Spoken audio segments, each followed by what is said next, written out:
नमस्कार दर्शकों, news today के इस बुलेटिन में आपका स्वागत है, जहां हम चर्चा और विश्लेषण करते हैं आज की महत्वपूर्ण खबरों का। आज की मुख्य सुर्खियां इस प्रकार हैं। भारत के पहले परमाणु परीक्षण के 50 साल पूरे हुए। रूस चीन संबंधों को और अधिक मजबूती प्रदान करने के लिए रूसी राष्ट्रपति ने चीनी राष्ट्रपति से भेंट की। भारतीय रिजर्व बैंक ने परिसंपत्ति पुनर्निर्माण कंपनियों यानी ARCs की कार्यप्रणाली पर चिंता जताई है। नीति आयोग ने CEO के अनुसार वैश्विक मूल्य श्रृंखला का हिस्सा बनने के लिए प्रशुल्कों में कमी लाने की आवश्यकता है। World economic situation and prospect 2024 mid year update report जारी की गई। 591 मिलियन वर्ष पहले पृथ्वी का चुंबकीय क्षेत्र बहुत कमजोर हो गया था। चलिए बुलेटिन की शुरुआत करते हैं और रुक करते हैं आज की पहली मुख्य खबर की ओर।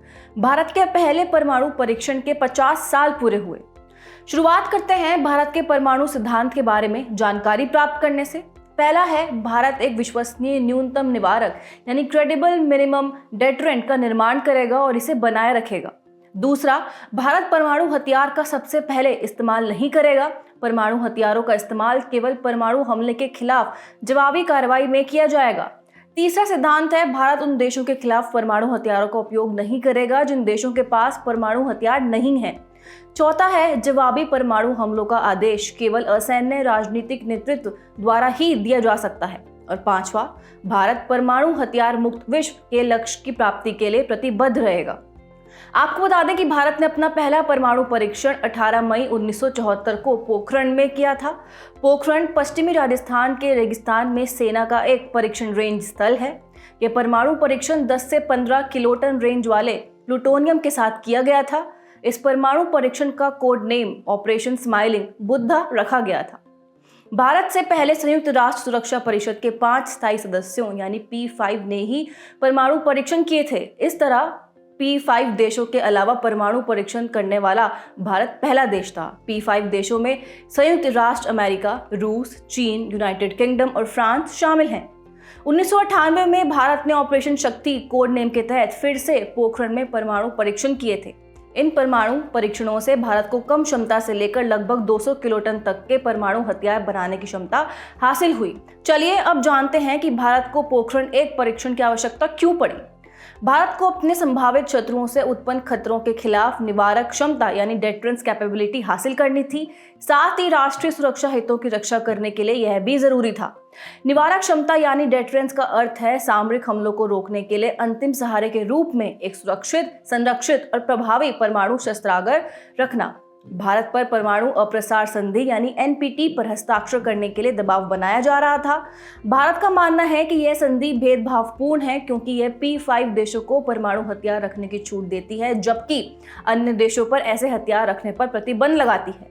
अंत में पोखरण 1 परमाणु परीक्षण की वैश्विक प्रतिक्रिया जान लेते हैं। इस परीक्षण के पश्चात 1975 में परमाणु आपूर्तिकर्ता समूह यानी NSG की स्थापना की गई थी। NSG विश्व के 48 परमाणु आपूर्तिकर्ता देशों का एक समूह है। इसका उद्देश्य यह सुनिश्चित करना है कि शांतिपूर्ण उद्देश्यों के लिए किया जाने वाला परमाणु व्यापार परमाणु हथियारों के प्रसार में योगदान ना दे। यह समूह असैन्य उद्देश्यों वाली परमाणु सामग्री और परमाणु संबंधी उपकरण एवं प्रौद्योगिकी के हस्तांतरण को भी नियंत्रित करता है। चलिए बढ़ते हैं हमारी आज की अगली मुख्य खबर की ओर। रूस चीन संबंधों को और अधिक मजबूती प्रदान करने के लिए रूसी राष्ट्रपति ने चीनी राष्ट्रपति से भेंट की। चीन और रूस नए युग के लिए समन्वय की व्यापक रणनीति साझेदारी को मजबूत बनाने पर सहमत हुए हैं। गौरतलब है कि इस वर्ष चीन रूस राजनयिक संबंधों की स्थापना के 75 वर्ष पूरे हो गए हैं। चलिए सबसे पहले चीन रूस संबंध के बारे में बात करते हैं। दोनों देशों के राजनीतिक संबंध की बात करें तो दोनों पक्षों ने रूस यूक्रेन युद्ध से पहले नो लिमिट्स रणनीतिक साझेदारी पर हस्ताक्षर किए थे। वहीं अगर इनके रणनीतिक संबंधों को देखा जाए तो चीन रूस को दोहरे उपयोग वाली वस्तुओं का सबसे बड़ा आपूर्तिकर्ता है। दोहरे उपयोग वाली वस्तुओं यानी डुअल यूज आइटम से आशय ऐसी वस्तुओं या उपकरणों से है जिनका उपयोग सैन्य और असैन्य दोनों उद्देश्यों से किया जा सकता है। और इनके आर्थिक संबंध की बात करें तो चीन रूस का सबसे बड़ा व्यापारिक भागीदार देश बन गया है। साल 2023 में दोनों देशों के बीच $240 बिलियन से अधिक का द्विपक्षीय व्यापार हुआ था। अब खबर में आगे बढ़ते हैं और चीन और रूस को एकजुट करने वाले कारकों को विस्तार से समझते हैं। दोनों देश मानते हैं कि संयुक्त राज्य अमेरिका विश्व में अपना आधिपत्य जमाना चाहता है। दोनों देश नाटो के विस्तार से चिंतित हैं। दोनों के पास अपने अंतर्राष्ट्रीय प्रभाव का उपयोग करने की वैकल्पिक अप्रोच मौजूद है और दोनों साझा हितों को संयुक्त रूप से प्रबंधित करने में सक्षम हैं। वहीं चीन व रूस के बीच मजबूत होते संबंधों का भारत पर किस तरह का प्रभाव पड़ सकता है, आइए इस बारे में भी विस्तार से जानकारी प्राप्त करते हैं। सबसे पहले आती हैं सुरक्षा संबंधी चिंताएं। भारत रक्षा क्षेत्र में अधिकतर हथियार या उपकरण रूस से आयात करता है। चीन के साथ भारत के टकराव के दौरान इन सामग्रियों की आपूर्ति में व्यवधान से जुड़ी चिंताएं उत्पन्न होती रही हैं। इतना ही नहीं, रूस के समर्थन में भी कमी आई है। चीन पर रूस की निर्भरता बढ़ती जा रही है। ऐसे में भारत के साथ सीमा संघर्ष की स्थिति में रूस द्वारा चीन पर दबाव डालने की संभावना कम हो जाती है। चीन और रूस के आपस में अधिक नजदीक आने से क्षेत्रीय शक्ति संतुलन में परिवर्तन आ सकता है। संभावित रूप से इस क्षेत्र में भारत का प्रभाव सीमित हो सकता है। आखिर में रणनीतिक प्राथमिकताएं बदलने से भी भारत प्रभावित हो सकता है। चीन रूस गठबंधन वास्तव में संयुक्त राज्य अमेरिका और पश्चिमी देशों को केंद्र में रखकर आगे बढ़ रहा है। यह हिंद प्रशांत और यूरेशिया में भारत के भू राजनीतिक हितों पर प्रभाव डालता है। खबर के आखिर में चीन रूस संबंधों का विश्व में किस तरह से प्रभाव पड़ेगा, इस पर भी एक नजर डालते हैं। चीन और रूस के मजबूत होते गठबंधन ने नाटो के विस्तार का मार्ग प्रशस्त किया है। साथ ही संयुक्त राज्य अमेरिका के नेतृत्व में पश्चिमी एकजुटता को बढ़ावा मिला है। इससे भू राजनीतिक व्यवस्था में नए समीकरण बन रहे हैं। पश्चिमी देशों ने दक्षिण पूर्व एशियाई देशों को अपना सैन्य समर्थन बढ़ा दिया है। साथ ही भारत भी संयुक्त राज्य अमेरिका के नेतृत्व वाले सुरक्षा मंचों में शामिल हो रहा है और यह संघर्षों को रोकने में बहुपक्षीय सुरक्षा प्रणाली की विफलता को रेखांकित करता है।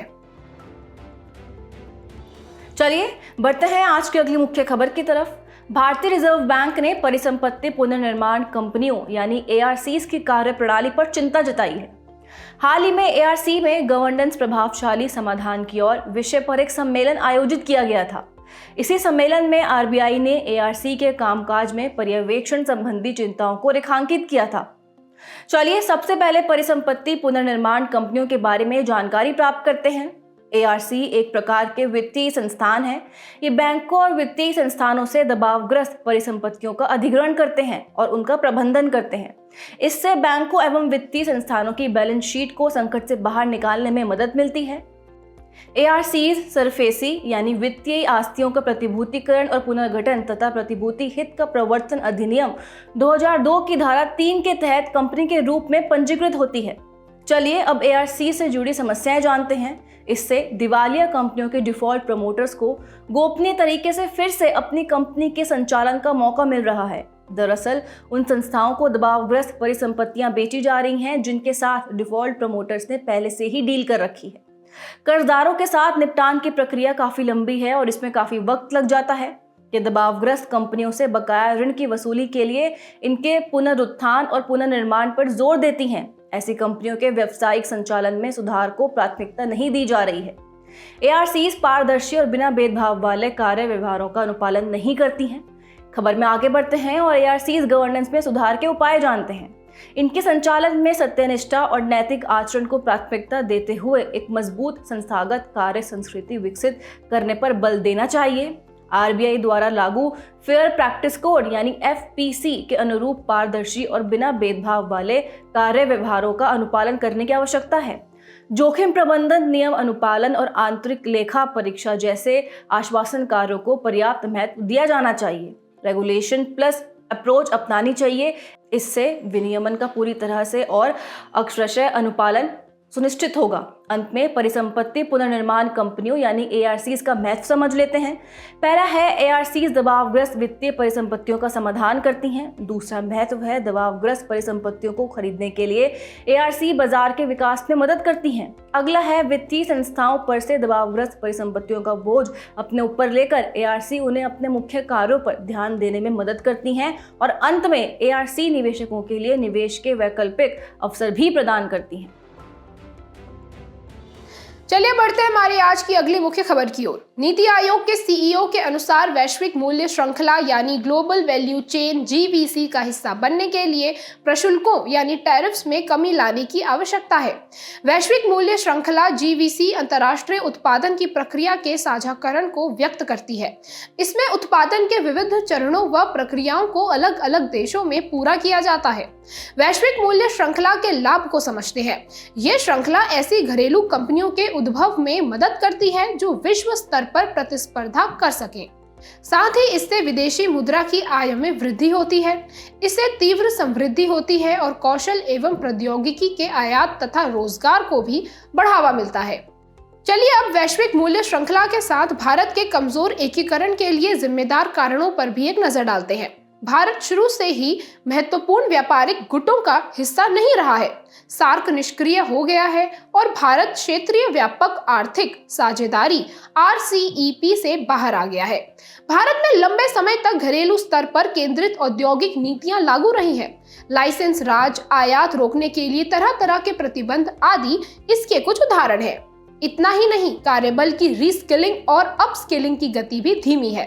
प्रमुख फर्मों के साथ एकीकरण का अभाव है। उदाहरण के लिए समझे तो वैश्विक मूल्य श्रृंखला में शामिल प्रमुख कंपनियों के साथ तालमेल में कमी के कारण बांग्लादेश परिधान उद्योग में भारत से बेहतर प्रदर्शन कर रहा है। चलिए अब इस दिशा में आगे की राह पर भी एक नजर डालते हैं। बंदरगाहों एवं सीमा शुल्क प्रक्रियाओं के परिचालन को सुव्यवस्थित किया जाना चाहिए। साथ ही टर्न अराउंड टाइम में सुधार किया जाना चाहिए। प्रमुख साझेदारों के साथ मुक्त व्यापार समझौतों में तेजी लाई जानी चाहिए। वैश्विक मानकों और प्रमाणन प्रणालियों का पालन सुनिश्चित करके अंतर्राष्ट्रीय गुणवत्ता मानकों को बनाए रखा जाना चाहिए। रक्षा, इलेक्ट्रॉनिक्स जैसे उच्च मूल्य वाले विशिष्ट क्षेत्रों को लक्षित किया जाना चाहिए। व्यापार में ई गवर्नेंस और ई अनुपालन को अपनाने में तेजी लानी चाहिए। खबर के आखिर में वैश्विक मूल्य श्रृंखला के साथ एकीकरण के लिए भारत द्वारा किए गए उपायों पर भी एक नजर डालते हैं। विक्रय में वृद्धि होने पर उत्पादन से संबद्ध प्रोत्साहन PLI योजना के तहत विनिर्माताओं को प्रोत्साहन प्रदान किया जाता है। श्रम कानूनों का एकीकरण किया गया है।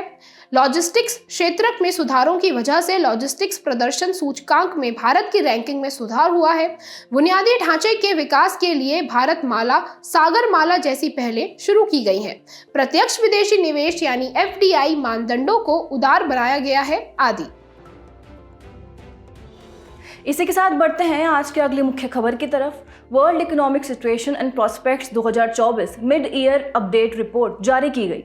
यह रिपोर्ट संयुक्त राष्ट्र के आर्थिक एवं सामाजिक मामलों के विभाग UNDESA ने तैयार की है। सबसे पहले रिपोर्ट के मुख्य बिंदुओं पर एक नजर डालते हैं। विश्व अर्थव्यवस्था के 2024 में 2.7% की समृद्धि दर प्राप्त करने का अनुमान है। हालांकि इससे पहले इसके 2.4% की समृद्धि दर प्राप्त करने का अनुमान लगाया गया था। रिपोर्ट के अनुसार 2024 और 2025 में भारतीय अर्थव्यवस्था की समृद्धि दर क्रमशः 6.9% व 6.6% अनुमानित है। तकनीकी प्रगति, विशेष रूप से महत्वपूर्ण खनिजों के प्रसंस्करण एवं उपयोग ने आर्थिक समृद्धि को बढ़ावा देने हेतु नए अवसर उत्पन्न किए हैं। चलिए अब महत्वपूर्ण खनिजों के बारे में जानकारी प्राप्त करते हैं। इनमें धात्विक तथा अधात्विक दोनों तरह के तत्व शामिल हैं। गौरतलब है कि इन तत्वों के किसी भी देश की आर्थिक या राष्ट्रीय सुरक्षा में महत्वपूर्ण भूमिका मानी जाती है। सभी देश महत्वपूर्ण खनिजों की अपनी अलग सूची तैयार करते हैं। यह सूची अपनी अपनी औद्योगिक आवश्यकताओं के अनुसार इन खनिजों के महत्व तथा आपूर्ति में व्यवधान से जुड़े जोखिमों के रणनीतिक मूल्यांकन के आधार पर तैयार की जाती है। भारत ने 30 महत्वपूर्ण खनिजों यानी क्रिटिकल मिनरल्स की एक सूची जारी की है। इसमें antimony, beryllium, bismuth, cobalt, copper, gallium, germanium, lithium जैसे खनिज शामिल हैं। खबर में आगे बढ़ते हैं और महत्वपूर्ण खनिजों के निवेश से जुड़ी चुनौतियों को समझते हैं। ये खनिज संसाधन महज कुछ भौगोलिक क्षेत्रों में अधिक पाए जाते हैं। इससे इनकी निरंतर आपूर्ति पर हमेशा जोखिम बना रहता है। इसका एक उदाहरण लिथियम ट्रायंगल है, जहां लिथियम के अधिकांश संसाधन मौजूद हैं। लिथियम ट्रायंगल में अर्जेंटीना, चिली और बोलीविया के लिथियम भंडार वाले क्षेत्र आते हैं। आपूर्ति श्रृंखला और राष्ट्रीय सुरक्षा संबंधी चिंताएं महत्वपूर्ण खनिज क्षेत्र से जुड़ी नीतियों को तेजी से प्रभावित कर रही है। उदाहरण के लिए यूरोपीय संघ का क्रिटिकल रॉ मटेरियल एक्ट 2024। इनके अधिक खनन और प्रसंस्करण से संधारणीयता संबंधी चिंताएं उत्पन्न होती हैं। अंत में महत्वपूर्ण खनिजों के लिए भारत द्वारा शुरू की गई पहले भी जान लेते हैं। सबसे पहला है खनिज विदेश इंडिया लिमिटेड यानी KABIL। इसका गठन भारत में महत्वपूर्ण खनिजों की आपूर्ति सुनिश्चित करने के लिए विदेशों में रणनीतिक खनिज भंडारों की पहचान, प्राप्ति, प्रसंस्करण और व्यावसायिक उपयोग के लिए किया गया है। दूसरा है खनिज सुरक्षा साझेदारी यानी MSP। ये संयुक्त राज्य अमेरिका के नेतृत्व में शुरू की गई साझेदारी है। इसमें भारत भी शामिल है। इसका उद्देश्य विश्व स्तर पर विविध और संधारणीय महत्वपूर्ण ऊर्जा खनिज आपूर्ति श्रृंखलाओं के विकास में तेजी लाना है। आखिर है खान और खनिज विकास और विनियमन संशोधन अधिनियम 2023। इस अधिनियम ने केंद्र सरकार को महत्वपूर्ण और रणनीतिक खनिज क्षेत्रों की नीलामी आयोजित करने का अधिकार दिया है। चलिए बढ़ते हैं हमारी आज की आखिरी मुख्य खबर की ओर। एक नवीन शोध के अनुसार 591 मिलियन वर्ष पहले पृथ्वी का चुंबकीय क्षेत्र बहुत कमजोर हो गया था। दक्षिण अफ्रीका और ब्राजील की प्राचीन चट्टानों पर किए गए शोध से पता चलता है कि एडियाकरण कल्प यानी पीरियड के दौरान पृथ्वी का चुंबकीय क्षेत्र कमजोर हो गया था। यह कल्प लगभग 635 मिलियन से 541 मिलियन वर्ष पूर्व तक विद्यमान था। चुंबकीय क्षेत्र के कमजोर पड़ने की यह परिघटना एडियाकरण ऑक्सीजनेशन यानी ऑक्सीजन के स्तर में वृद्धि के साथ साथ घटित हुई मानी जाती है। इसे जानवरों की प्रारंभिक प्रजाति के उद्भव के लिए जिम्मेदार माना जाता है। कमजोर चुंबकीय क्षेत्र के कारण हाइड्रोजन अंतरिक्ष में विमुक्त हो गई। इससे ऑक्सीजन के साथ आबद्ध होने के लिए हाइड्रोजन के कम अणु शेष बचे। इस कारण वायुमंडल और महासागरों में अधिक मुक्त ऑक्सीजन उपलब्ध हो गई। सबसे पहले पृथ्वी के चुंबकीय क्षेत्र के बारे में जानकारी प्राप्त करते हैं। पृथ्वी एक विशाल चुंबकीय क्षेत्र से घिरी हुई है जो चुंबक मंडल नामक क्षेत्र का निर्माण करता है। पृथ्वी का चुंबकीय क्षेत्र पृथ्वी के बाहरी कोर में जियोडायनेमो प्रक्रिया द्वारा उत्पन्न हुआ है। यहाँ पृथ्वी के बाह्य कोर परत में धीमी गति से गतिमान पिघले लोहे से विमुक्त संवहनीय ऊर्जा विद्युत और चुंबकीय ऊर्जा में परिवर्तित हो जाती है। गौरतलब है कि संवहनीय ऊर्जा ऊष्मा को स्थानांतरित करती है। चुंबकीय क्षेत्र दो ध्रुव यानी द्विध्रुव का निर्माण करता है, उत्तरी चुंबकीय ध्रुव और दक्षिणी चुंबकीय ध्रुव। इस चुंबकीय क्षेत्र में भी एक सामान्य चुंबक आमतौर पर छड़ चुंबक की तरह विपरीत ध्रुव होते हैं। पृथ्वी के चुंबक मंडल को प्रभावित करने वाले सबसे नाटकीय परिवर्तन ध्रुव व्युत्क्रमण यानी पोल रिवर्सल्स कहलाते हैं। चलिए अब पृथ्वी के चुंबकीय क्षेत्र के महत्व के बारे में समझते हैं। पृथ्वी का चुंबकीय क्षेत्र हानिकारक सौर पवनों द्वारा पृथ्वी के वायुमंडल के क्षरण को रोकता है। यह पृथ्वी को कोरोनल मास इजेक्शन यानी CME परिघटना के दौरान उत्सर्जित कण विकिरण और कॉस्मिक किरणों से बचाता है। कोरोनल मास इजेक्शन CME वास्तव में सूर्य के कोरोना से प्लाज्मा और चुंबकीय क्षेत्र का व्यापक स्तर पर उत्सर्जन है। कोरोना सूर्य के वायुमंडल का सबसे बाहरी भाग है। यह सूर्य से आने वाले कणों को ध्रुवों की ओर निर्देशित करता है जहां वे ऑरोरा यानी ध्रुवीय ज्योति परिघटना में योगदान करते हैं।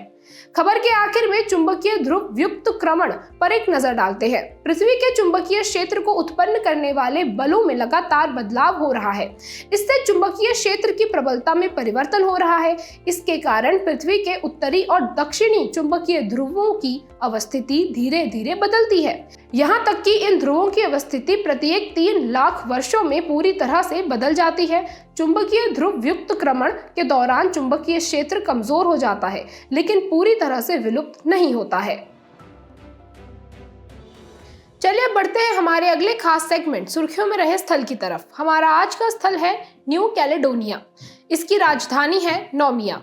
फ्रांस ने न्यू कैलेडोनिया में आपातकाल की घोषणा की है। इसकी भौगोलिक अवस्थिति की बात करें तो ये एक फ्रांसीसी विदेशी द्वीपीय क्षेत्र है। यह दक्षिण पश्चिम प्रशांत महासागर में अवस्थित है। इसके समुद्री पड़ोसी हैं Australia, Fiji, New Zealand, Papua New Guinea और वानुअतु। न्यू कैलेडोनिया यूरोपीय संघ के ओवरसीज देशों और क्षेत्रों OCT में से एक है।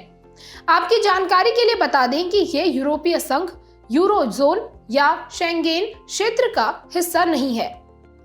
अब बात करते हैं इसकी भौगोलिक विशेषताओं के बारे में। यहाँ की पर्वत श्रृंखला का नाम माउंट पनिये रेंज है। इसका उच्चतम बिंदु माउंट पनिये है। यहाँ की प्रमुख नदी डायहोट नदी है। न्यू कैलेडोनिया के लैगून और संबंधित कोरल रीफ पारितंत्र को यूनेस्को विश्व धरोहर स्थल घोषित किया गया है। चलिए बुलेटिन के आखिर में बढ़ते हैं आज की संक्षिप्त सुर्खियों की तरफ। हाल ही में 2 राजनेताओं को दूरदर्शन और ऑल इंडिया रेडियो AIR पर आवंटित प्रसारण समय में दिए गए अपने भाषणों में कुछ बदलाव करने को कहा गया। विश्व पशु स्वास्थ्य संगठन WOAH ने जानवरों में उपयोग के लिए रोगाणुरोधी अभिकारकों पर वार्षिक रिपोर्ट जारी की। उद्योग संवर्धन और आंतरिक व्यापार विभाग DPIIT ने ONDC open network for digital commerce startup महोत्सव का आयोजन किया। आंध्र प्रदेश के अल्लूरी सीताराम राजू जिला में मुरिया जनजाति बीजों को संरक्षित करने की पारंपरिक विधि डेटा का इस्तेमाल कर रही है। हाल ही में national endangered species day NESD 2024 मनाया गया। केंद्र सरकार ने देश में आर्टिफिशियल इंटेलिजेंस कंप्यूट इंफ्रास्ट्रक्चर तैयार करने के लिए 50% तक का वित्त पोषण करने का आश्वासन दिया है।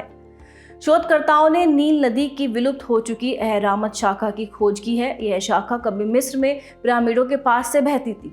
हाल ही में स्पेन ने अपने कार्टागेना पत्तन पर एक पोत को पोर्ट ऑफ कॉल सुविधा देने से मना कर दिया। हथियारों की शिपमेंट से युक्त यह पोत भारत से इजराइल जा रहा था।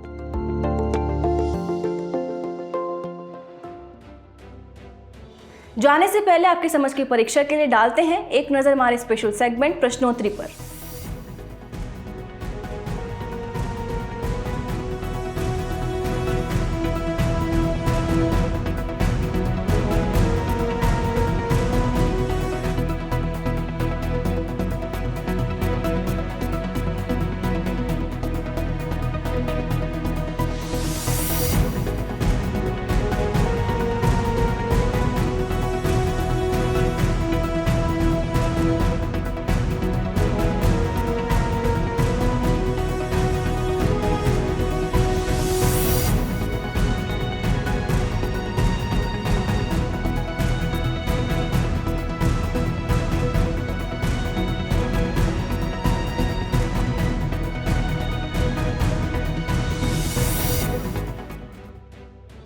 हमसे जुड़ने के लिए आपका धन्यवाद। उम्मीद है न्यूज़ टुडे का यह बुलेटिन आपको पसंद आया होगा।